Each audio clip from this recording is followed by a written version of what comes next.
Good evening students, कैसे हैं आप लोग। आशा है अच्छे होंगे और आप लोगों की पढ़ाई अच्छी चल रही होगी।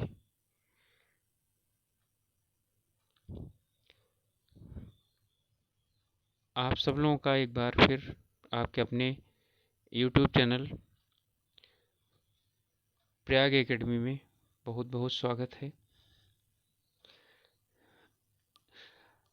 आज हम आपको उत्तराखंड लोअर पीसीएस के द्वारा जो परीक्षा ली गई थी 2021, उसमें आए हुए प्रश्नों को हल करके आपको बताएंगे। यानी उसका प्रश्न को हल करके उसकी प्रश्नोत्तरी आपके सामने प्रस्तुत करेंगे। चलिए शुरुआत करते हैं। पहला प्रश्न है, दुनिया का सबसे ऊंचा थिएटर अगस्त 2021 में कहाँ पर शुरू किया गया।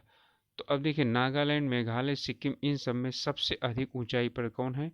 लद्दाख है। तो इसका उत्तर हो गया लद्दाख। निम्न में से किसको भंग नहीं किया सकता परंतु समाप्त किया जा सकता है? बहुत अच्छा प्रश्न है। राज्यसभा को ना तो भंग किया सकता है ना समाप्त किया सकता है। लोकसभा को भंग किया जा सकता है, विधानसभा को भंग किया जा सकता है, लेकिन राज्य विधान परिषद को भंग नहीं किया जा सकता, इसे समाप्त किया जा सकता है, उत्साधित किया जा सकता है। न्यायालय में निम्न में से रिट के द्वारा किसी व्यक्ति को वह पद धारण करने से रोक सकता है जिसके लिए वह अधिकार नहीं रखता है।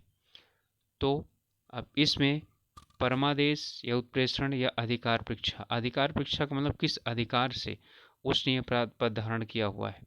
तो इस पर अधिकार परीक्षा के द्वारा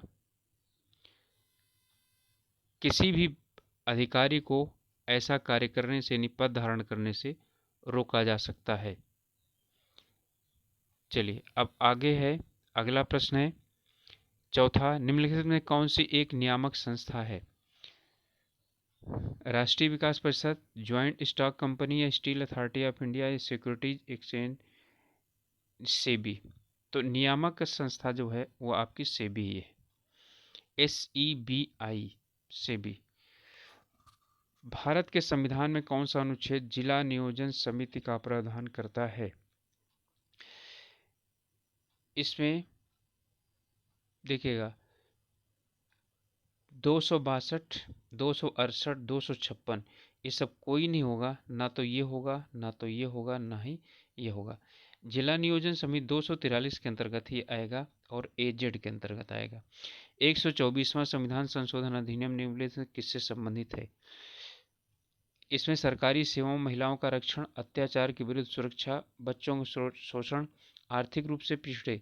ये आर्थिक रूप से पिछड़े वर्गों के लिए नहीं है, आर्थिक रूप से पिछड़े वर्गों के लिए आरक्षण का है। और 124वां संविधान संशोधन नहीं, वो 124वां वो अधिनियम रखा गया था, संविधान संशोधन अधिनियम रखा गया था। ठीक है, तो ये इसे शायद उसने हटा दिया है बोर्ड ने इस प्रश्न को। और इसका उत्तर यदि ये होता तो यहाँ से हटने के बाद सही होता छठवां। यानी इसका उत्तर मैंने बता दिया, आर्थिक रूप से कमजोर वर्गों के लिए आरक्षण है। संवैधानिक संशोधन 12वीं अनुसूची के द्वारा भारतीय संविधान में क्या शामिल किया गया? तो 12वीं अनुसूची के द्वारा क्या शामिल किया गया? 71वां संविधान या 73वां या 72वां, 74वां? तो क्या चूज जाएगा? 73वां संविधान संशोधन या 71वां संविधान संशोधन। सॉरी, इसमें ये नहीं है, आपका जो संविधान संशोधन है ये 74वां संविधान संशोधन।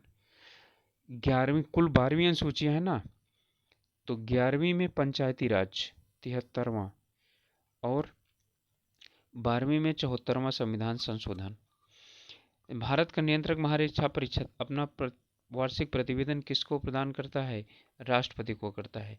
जीएसटी परिषद का अध्यक्ष कौन होता है? इसका केंद्रीय वित्त मंत्री होता है।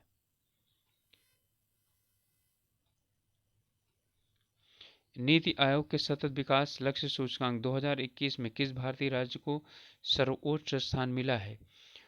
तो इसमें गुजरात, केरल, तमिलनाडु और महाराष्ट्र। तो इसमें कौन आता है?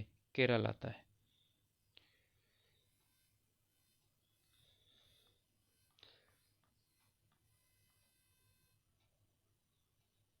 चलिए 11वां प्रश्न है, सरकारिया आयोग का मुख्य कार्य क्या था? ये संघ और राज्यों के, केंद्र और राज्यों के संबंधों का पुनरीक्षण करना था। UNDP, United National Development Program की मानव विकास रोड यानी कि HDR 2020 के अनुसार विश्व में भारत का कौन सा स्थान है? तो कौन सा स्थान है? 120, 22, 25, इतना अच्छा भी नहीं है, 131 है। फसल वर्ष 2020-21 के लिए भारत में राष्ट्रीय स्तर पर खाद्यान्न उत्पादन का लक्ष्य कितना निर्धारित किया गया था? इसके लिए निर्धारित किया गया था 301 मिलियन टन।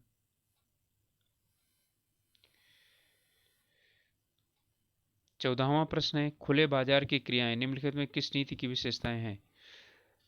तो किस नीति की विशेषताएं हैं? राजस्व की नहीं है, राजकोषीय नीति की नहीं है, यह मौद्रिक नीति की है। जब भारतीय रुपए का आदान प्रदान यानी उसका मूल्य कम होने लगता है, ठीक है, तो उस कंडीशन में क्या होता है?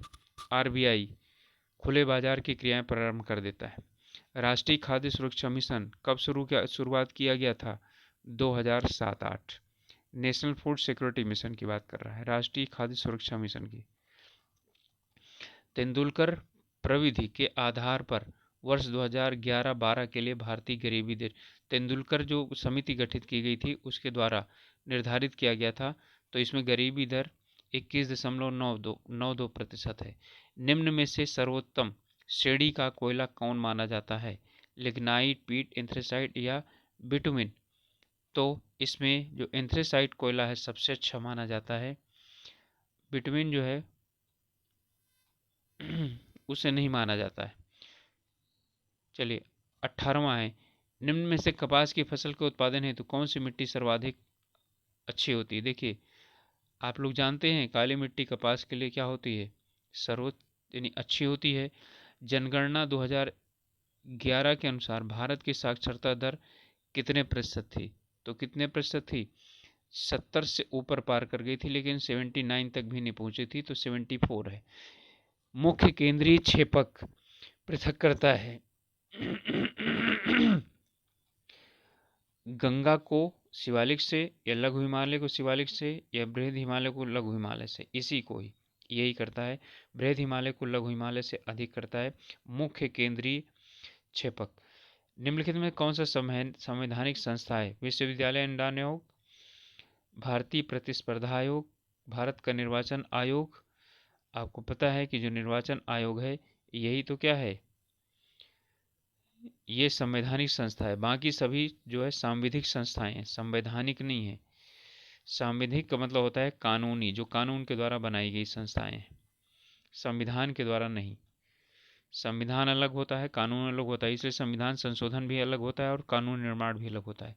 किस नदी के मुहाने पर एलियाबेट द्वीप, एलियाबेट खडियाबेट आप द्वीप सुने होंगे, तो किसके मुहाने पर है? नर्मदा नदी पर के मुहाने पर है। जनगणना 2011 के अनुसार भारत में प्रतिवर्ष 1000 पुरुषों में महिलाओं की संख्या कितनी थी? ठीक है, 940। ये इसमें जो है 943 थी, 943 थी। अब 943 के नज़दीक आप 940 से इसे कर सकते थे, लेकिन जो है ये गलत होगा बिल्कुल, 943। फिर 24वां है, निम्नलिखित कौन सा जोड़ा सही नहीं है? सिंधु एवं सतलज, पंजाब हिमालय सिंधु एवं सतलज, कुमाऊं हिमालय यमुना एवं काली, ये गलत है। नेपाल हिमालय रावी एवं तीस्ता, ये भी क्या है? गलत है। तो दो दो गलत हो गया इन दोनों प्रश्नों को, 23वें और 24वें को भी आयोग ने क्या कर दिया है? हटा दिया है। चलिए 25वां प्रश्न है, कह रहा है दर्रों को क्रम में सजाइए। दर्रों को क्रम में सजाने का मतलब क्या हुआ? जोजिला, छिपकिला, पुलिंगला, बोमडिला और जेलेपला। इनमें पूरब से पश्चिम से पूरब की ओर लाना है आपको, तो पश्चिम से पूरब की ओर लाना है, तो आपका यही जोजिला है, यानी कि ये हो जाएगा 1 2 3 5 4। जोजिला, सिपकिला, बुलिंगला, फिर जेलेपला, फिर बोमडिला दर्रा। निम्नलिखित में से कौन सी दक्षिण भारत की सबसे ऊंची चोटी है? तो दक्षिण भारत की सबसे ऊंची चोटी है अनाईमुदी। ठीक है, महेंद्रगिरी नहीं है, अरमाकोंडा भी नहीं है, मुर्गी भी नहीं है। उत्तराखंड राज्य की सबसे ऊंची चोटी कौन सी है? तो आप लोग जानते हैं नंदा देवी, इनमें से कोई नहीं है, और नंदा देवी को ही वो धोखा देने के लिए नंद कोट दिया हुआ इन्होंने। उत्तराखंड राज्य में निम्नलिखित में से किस जिले का भौगोलिक क्षेत्रफल सबसे अधिक है? तो इसमें किसका सबसे अधिक है?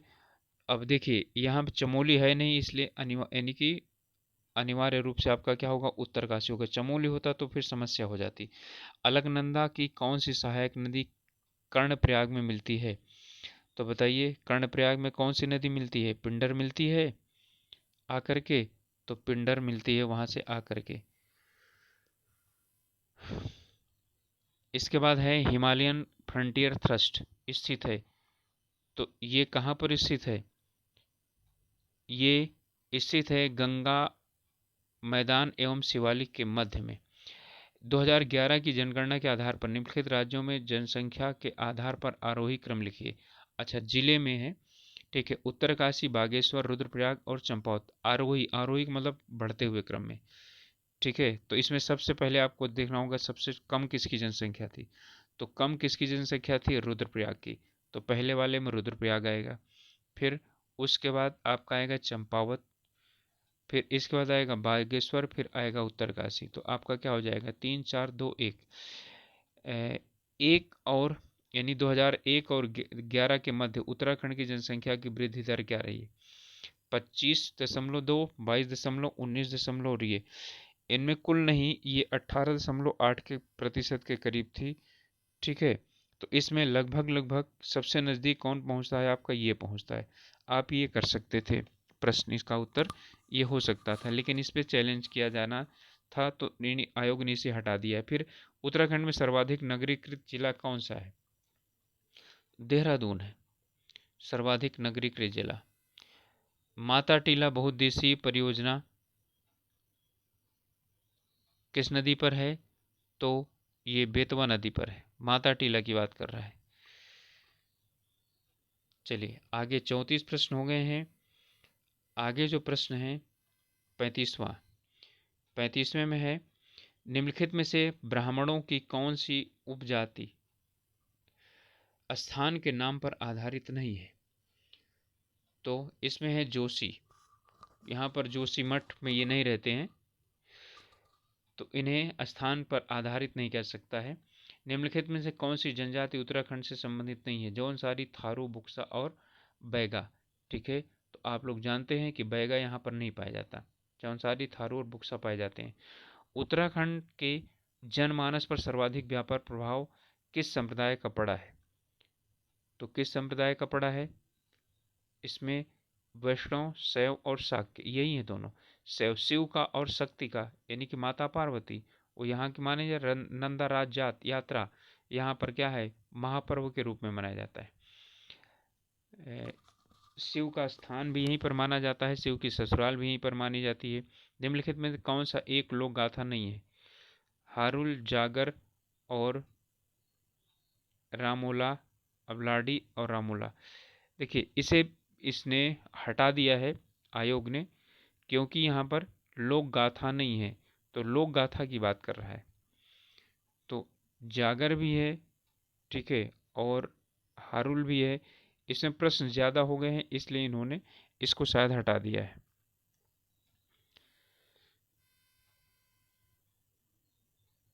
चलिए 39 है निम्नलिखित में से किस जनपद में हेल यात्रा लोक नाट्य का आयोजन किया जाता है?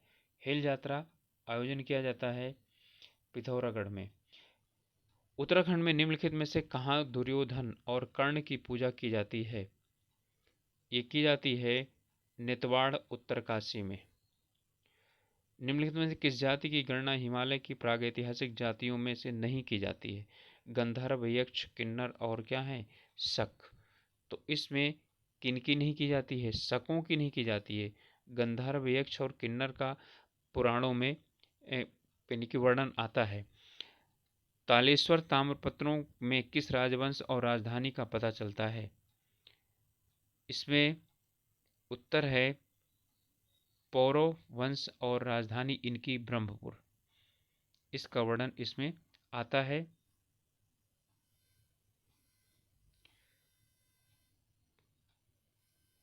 चलिए 43वां प्रश्न है, इसमें मिलाना है सैन्य अकादमी IMA, जानते हैं आप लोग कहाँ पर है, देहरादून में। ठीक है, फूलों की घाटी चमोली 1 नंबर, और भेल ये हरिद्वार 2 नंबर, और पिंडारी के लिए ग्लेशियर अब बचा बागेश्वर। तो 3, 1, 2 और 4, 3, 1, 2 और 4 बी वाले में है, यही आपका उत्तर हो जाएगा।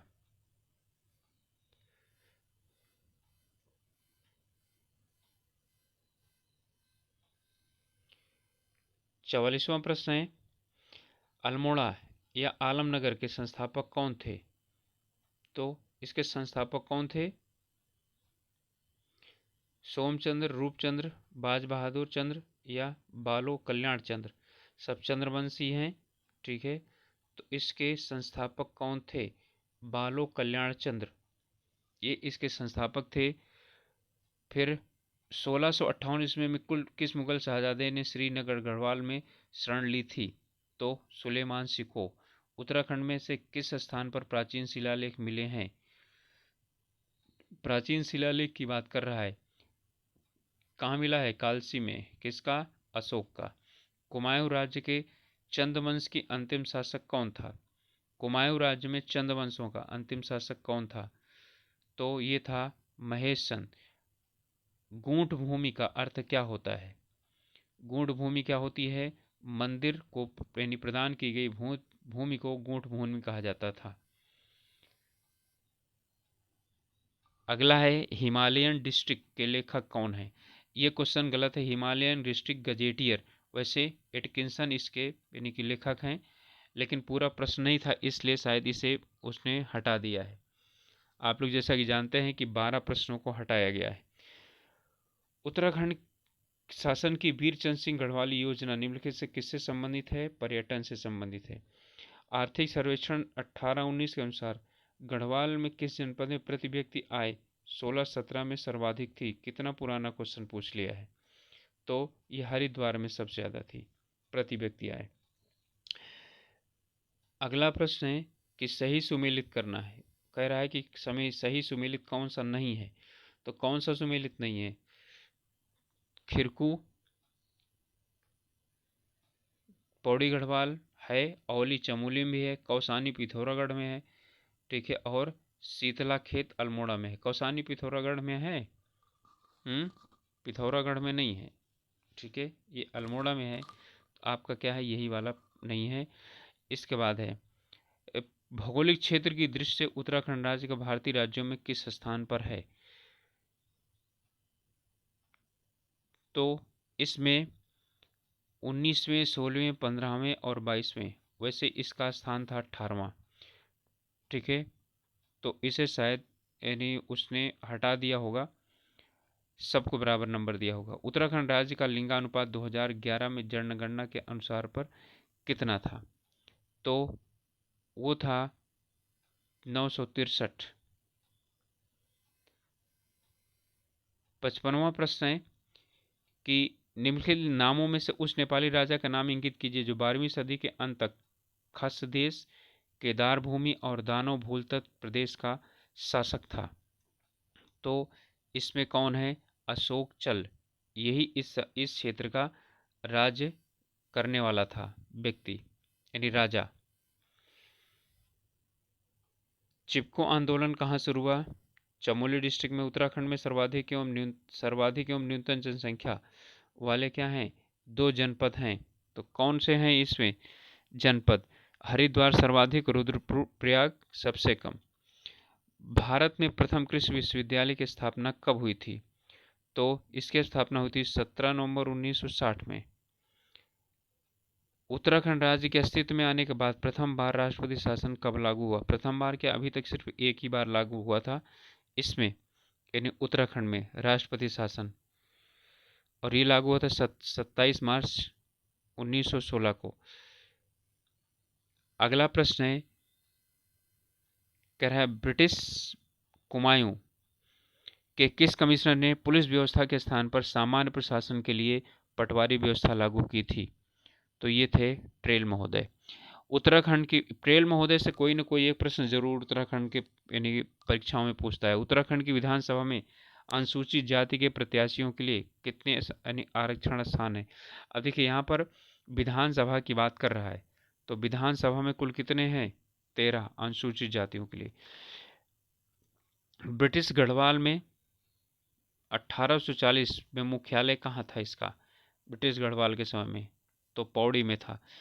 उत्तराखंड में पंचायतों की वित्तीय स्थिति का पुनर्विलोकन करने हेतु राज्य वित्त आयोग का गठन कौन करता है? तो कौन करेगा? ना तो वित्त मंत्री, गृह मंत्री, मुख्यमंत्री, नहीं, राज्यपाल करेगा। ठीक है। फिर इसके बाद है अगला प्रश्न है, अटल न्यू इंडिया चैलेंज किस वर्ष प्रारंभ हुआ? तो इसके प्रारंभ होने का वर्ष है 1819। ग्रामीण एवं कृषि विकास समिति की स्थापना कहाँ की गई? तो इसकी स्थापना की गई है हल्द्वानी में। ग्रामीण एवं कृषि विकास समिति की स्थापना हल्द्वानी में की गई है। नैनीताल में राजभवन की स्थापना किस वर्ष की गई थी? तो ये की गई थी 1897। तो यानी राजभवन की नैनीताल में स्थापना की गई थी 1897 में। कुमाऊं मंडल विकास निगम एवं गढ़वाल विकास निगम की स्थापना कब हुई थी? तो इसकी जो स्थापना हुई थी वो 31 मार्च 1976 को हुई थी। 31 मार्च 1976 दोनों की स्थापना की गई थी। इसके बाद प्रश्न है कि जनगणना 2011 के अनुसार उत्तराखंड के कुल यानी राज्य की जनसंख्या में अनुसूचित जातियों का प्रतिशत कितना है? तो इसमें प्रतिशत है 18.76% है।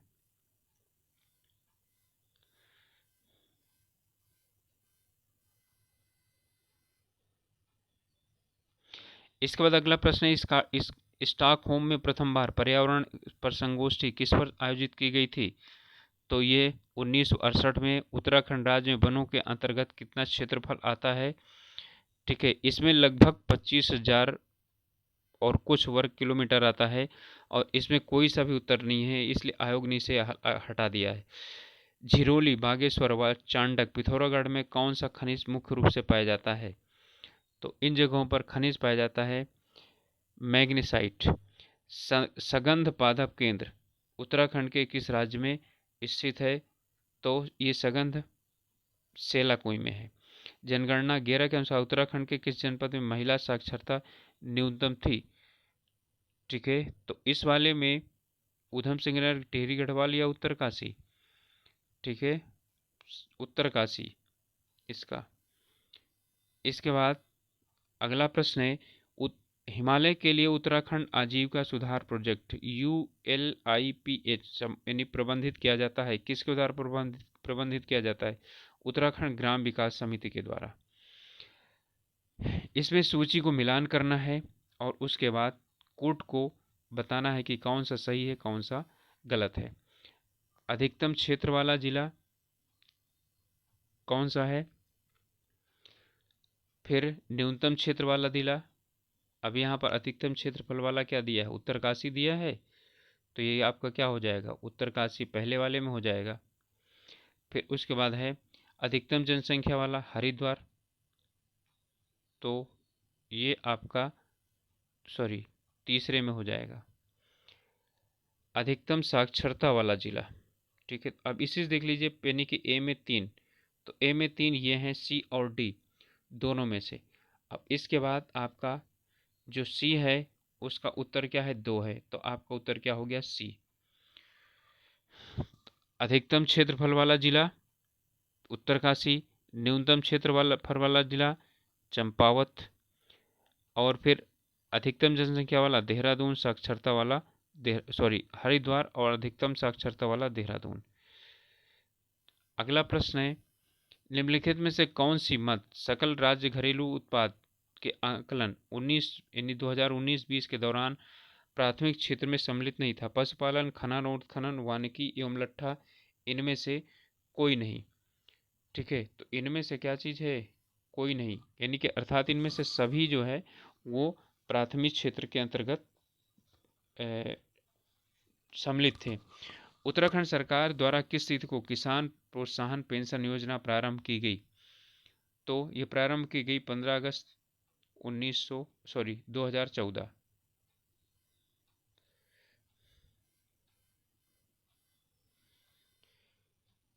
78वां प्रश्न है, ये बोल रहा है फिरोमोन्स इस किस चीज़ के उदाहरण है? ठीक है, तो उदाहरण है ये बाह्य हार्मोन्स होते हैं। आइसोटोनिक घोलों में समान होता है उनके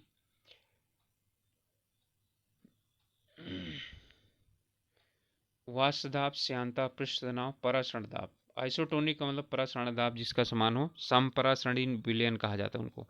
निम्नलिखित में किस कारण आसमान नीला दिखाई पड़ता है? तो किस कारण आसमान प्रकीर्णन के कारण? प्रथम ट्रांसजेनिक जंतु का नाम क्या था? रवि, डॉली, गौरी और शारदा। देखिए, ये प्रथम ट्रांसजेनिक इनमें से कोई नहीं है। ठीक है, ट्रांसजेनिक कोई नहीं है। इसमें से प्रथम ट्रांसजेनिक जो है वो है रोसिल, एक गाय है। ठीक है, रोसिल ISA इसका नाम है और एक गाय है और ये अर्जेंटीना में बनाई गई थी। तो इसका नाम यानी कि इसे भी शायद आयोग ने हटा दिया होगा, इसको भी सबको नंबर दिया गया होगा, लेकिन मैंने आप लोगों को बता दिया कि इसका जो नाम है वो रोसित ISA एक गाय है उसे लिया गया है, यानी वो है प्रथम ट्रांसजेनिक। उसमें माना जाता है कि उसका जो दूध होगा, क्योंकि वो मानव का ट्रांसजेनिक बनाया गया है इसलिए यानी कि मानव का होगा, जैसे कि माता का दूध होता है उसके सभी पौष्टिक तत्व तो उसमें उपस्थित होंगे। निम्नलिखित में से कौन सा एक वाष्पशील कार्बनिक यौगिक नहीं है? तो इन्हें बताइए कौन सा वाष्पशील नहीं है? तो वाष्पशील यानी कि जो क्या ना हो, उड़े ना रखने पर, तो इसमें हाइड्रोक्लोरिक अम्ल जो है ये नहीं है, ये नहीं उड़ता है, बाकी सब क्या होते हैं, उड़ जाते हैं। यानी जो खुला छोड़ देने पर जो उड़ जाए उसे बोलते हैं वाष्पशील। निम्नलिखित में से कौन सा ऑपरेटिंग सिस्टम नहीं है? यूनिक्स, लिनक्स, जावा और विंडोज 2।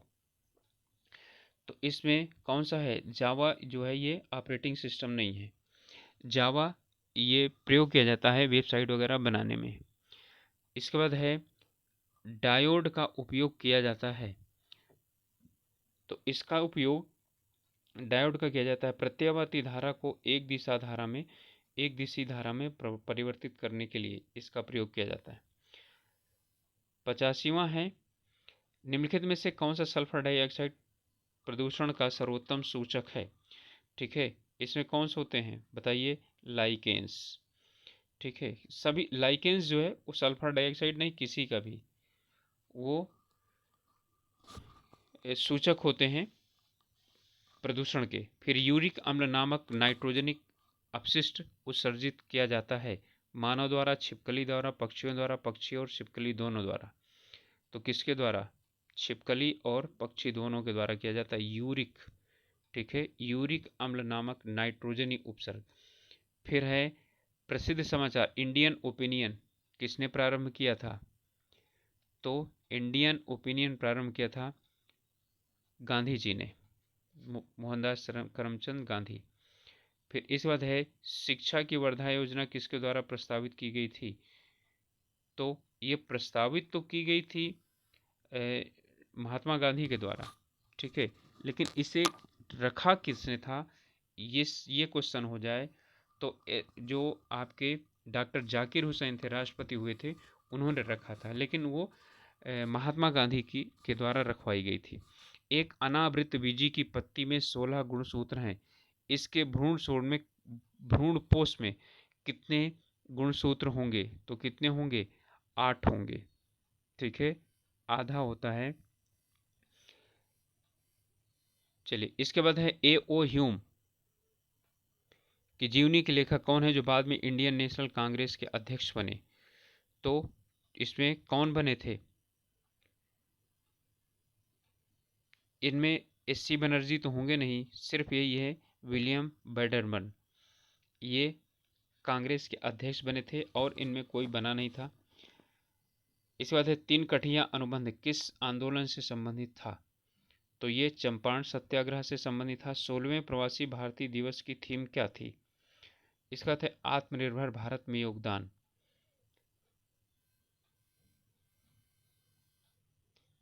93वां प्रश्न है 2020 में हिंदी कविता के लिए साहित्य अकादमी पुरस्कार प्राप्तकर्ता कौन थे? 2020 में साहित्य अकादमी की बात कर रहा है, तो ये कौन थे? अनामिका। वर्तमान में दिल्ली का उपराज्यपाल कौन है? तो वहाँ का उपराज्यपाल हैं अनिल बैजल। 2020-21 में फिक्की का नया अध्यक्ष किसे नियुक्त किया गया था? तो ये उदय शंकर जी हैं, इनको नियुक्त किया गया था अध्यक्ष। निम्नलिखित में से कौन सा खिलाड़ी ने टोक्यो पैरालंपिक्स में एथलेटिक्स में पैरालंपिक्स की बात कर रहा है, स्वर्ण पदक जीता था? तो किसने स्वर्ण पदक जीता था? सुमित अंतिल, ठीक है, इसने जीता था।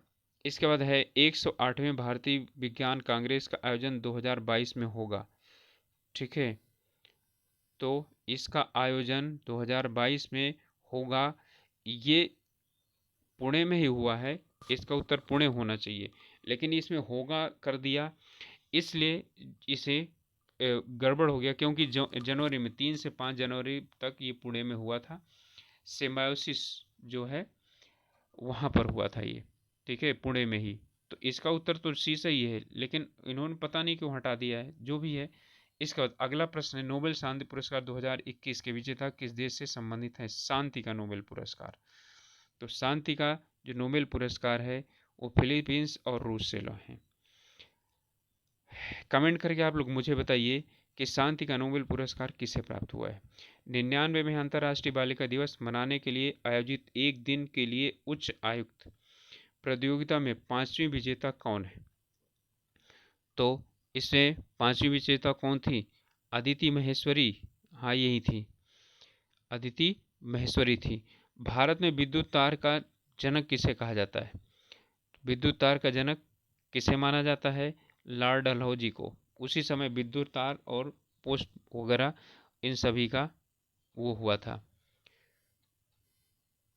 तो स्टूडेंट्स ये था पहला वाला हिस्सा हमारा, और इसके बाद एप्टीट्यूड वाला हिस्सा आता है, और एप्टीट्यूड वाले हिस्से को हम आप कल करेंगे, और आपको इसके विषय में यानी कि पूरी जानकारी हम आपको उपलब्ध करा देंगे, यानी कि पूरा सॉल्व का ही सॉल्व यानी सोल्यूशन सहित मैं आपके सामने प्रस्तुत करूंगा। तो आशा है आप लोगों को अच्छा लगा होगा, और आप लोग इसे सॉल्व कीजिए। सॉल्व करने के बाद देखिए, क्योंकि ये पीसीएस होने वाला है, पीसीएस का